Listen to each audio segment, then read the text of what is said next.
Terza corsa della serata, una prova per cavalli di 4 anni, sono femmine, non vincitrici di 7.500 euro in carriera.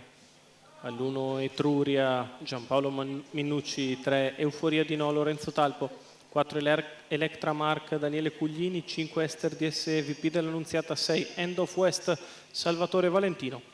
In seconda fila 7 Eclisse Matto, Gennaro Pacileo, 8 Eiffel Wise AS, Antonio Di Nardo, 9 Elena Selfs, Andrea Vitagliano. Macchina che inizia a prendere velocità, si prepara al lancio. Favoritissima Etruria, numero 1 dello schieramento con Giampaolo Minucci. Problemi per Eiffel Wise AS e si va con veloce Electra Mark che prende subito l'iniziativa. All'esterno c'è Ester DSE, poi in corda Euforia di No. Va a sistemarsi il terzo sotto End of West, punta in avanti con decisione Ester DSE che tende a passare dopo 200 metri in 14,9. Ester DSE al comando nei confronti di Electra Mark, poi Euforia di No, mentre risale all'esterno Etruria. 400 da parte di Ester DSE in 29,6.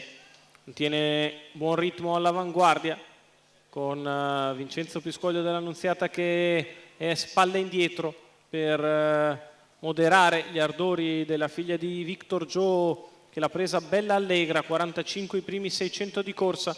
Seconda posizione per Electra Mark, in terza c'è Etruria che si è parcheggiata lì per poi tornare all'esterno in anticipo su End of West.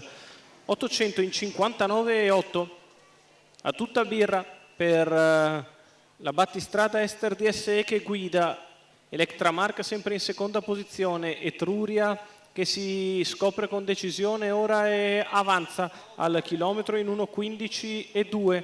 Ester DSE in vantaggio, Etruria di fuori, in corda Electra Mark. Queste numero tre nettamente 9 avanti agli Elena altri, Selfs squalificato. ormai non contano più per il discorso vittoria. 400 dal palo, Ester DSE al comando, nella sua scia c'è sempre Electra Mark. Etruria che non cambia passo, anzi perde terreno. Numero 7 Eclisse Matto squalificato. Guadagna 1,5 nei confronti di Electra Mark che non prova a perderla di vista. Sembra battuta Etruria all'ingresso in addirittura d'arrivo. In vantaggio Ester DSE, Electra Mark che prova a ricucire il gap, ma Ester è ancora in netta evidenza nei pressi del traguardo. Ester DSE che viene a vincere in coast to coast nei confronti di Electra Mark.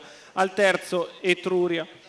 1,15,1 ragguaglio cronometrico per il percorso di testa vincente di Ester DSE, una femmina da Victor Joe Australe Horse, VP dell'Annunziata in salchi per il training del team Leoni dell'Annunziata. Marco Azzaroni, i colori della scuderia Brown, la vittoria di Ester DSE che oggi in versione top fa il percorso di testa e vince a media di 1,15,1. Al secondo Electra Mark, al terzo Etruria in numeri 5-4-1, l'arrivo della terza.